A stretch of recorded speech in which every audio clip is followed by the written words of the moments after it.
Chapter 66. A Curse on Krishna and Radha. Om Shri Ganeshaya Namaha. Gritsamada continued the narration. Agastya went with King Dilipa and Brahmins to the enchanting palace of Watapi for retribution. When Watapi heard of their arrival, he was elated. He saluted them and said politely, "A hearty welcome, O Swami. It is a divine providence that a king, Brahmins, and as an ascetic have arrived here. O Lord, I am conducting a ceremony in honor of my deceased father. I invite you all to accept the food offerings of Shraddha ritual and grace the occasion." Agastya accepted the invitation. This pleased Watapi. He had an opportunity to slay a renowned Brahmin. Ilvala transformed into an animal and Daitya killed him. Watapi knew the art of transformation and had the power to change into any form, any life form. Ilvala, his brother, knew the Mrut Sanjeevani mantra to bring back the dead to life. They used these powers to loot and kill people. Ilvala would invite a Brahmin to a feast, and Watapi would turn himself into a goat. Ilvala would kill the goat and serve it as a food to the guest.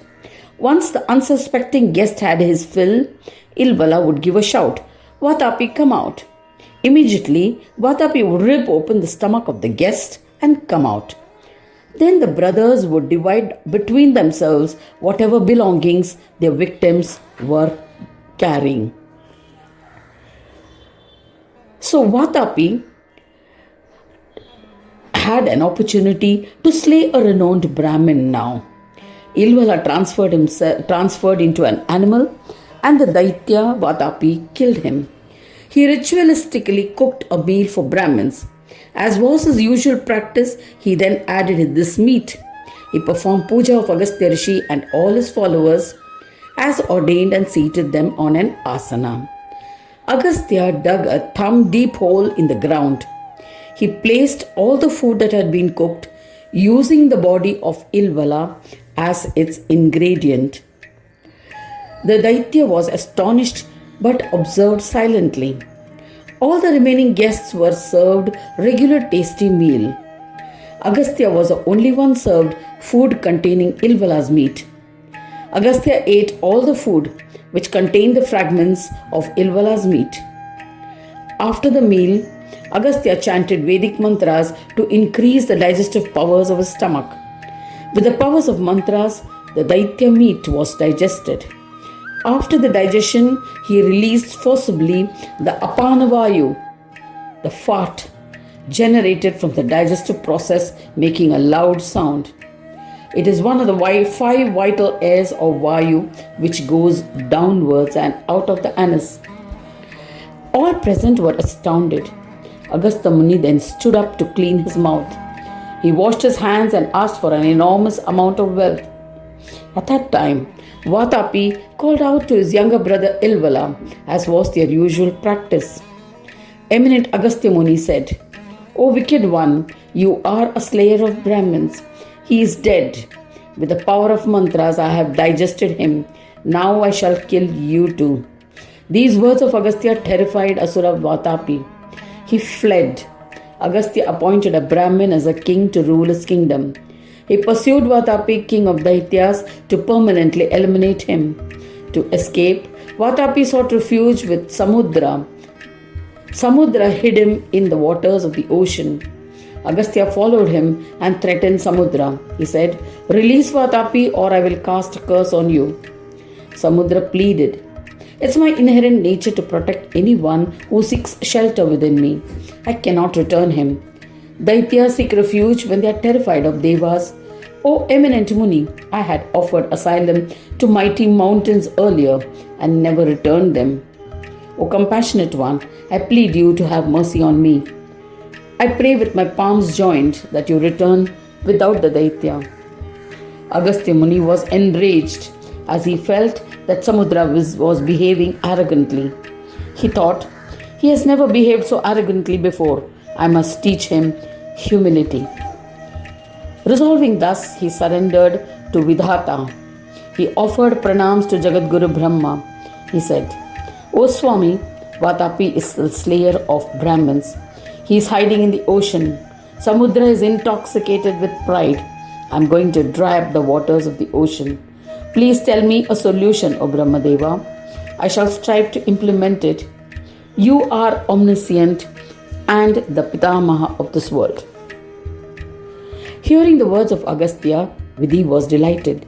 He explained, "O great son, listen, Samudra is conceited. He has given refuge to many Daityas who do not observe their dharma. There is no doubt about it.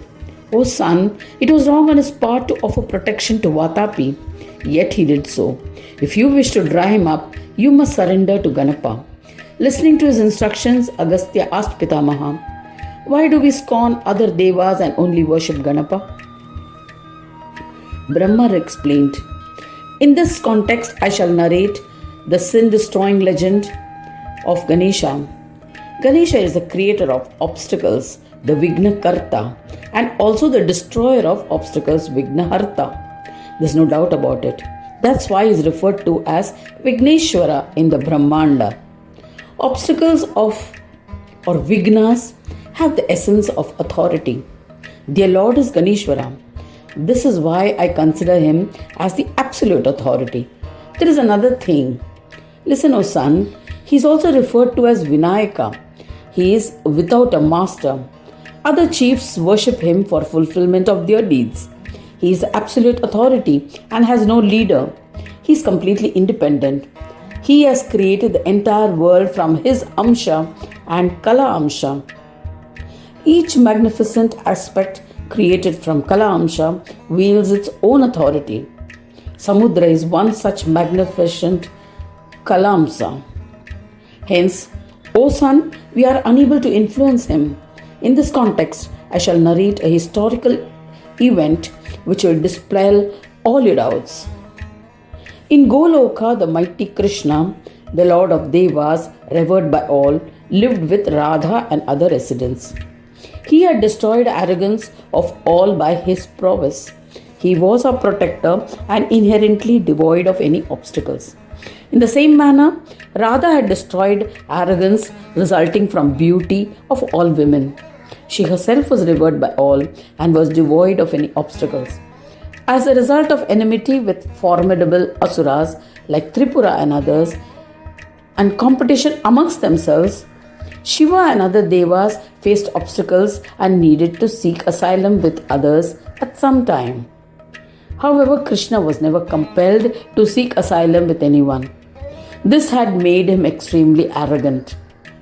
He boasted that, "I am the Brahma mentioned in the Vedas. There's no doubt about it. Everything is dependent on me. There is no one superior to me. Shambhu and other chief devas conduct their affairs by my grace, which is why I am the supreme one." He was filled with pride. Similarly, Radha too became conceited. O eminent Muni, Ganesha, Lord of obstacles, designed with pure intent an extraordinary divine play to instill a feeling of devotion and impart Shanti Yoga. Once Krishna was resting in Goloka with Radha in a forest. He was aroused and engaged in amorous banter. A beloved Gopika named Viraja was nearby. She also affectionately remembered him at the same time. He instantly abandoned Radha and rushed to Viraja to please her. Seeing this, Radha was furious at being left unsatisfied. She asked the Gopikas near her, "Do you know where the cheat, philanderer, conceited Krishna is? I shall definitely leave such a husband." One of the Gopika craftily informed Radha that she had seen him near the hut of Viraja. On hearing this news, Radha, filled with wrath, mounted a chariot and left for Viraja's ashram. She went with other Gopikas. When he realized this, Krishna disappeared. Viraja too transformed herself into water. In fear, Radha did not find her husband or Viraja. An infuriated Radha returned to her palace. Krishna manifested and assumed the form of water and engaged amorously with Viraja.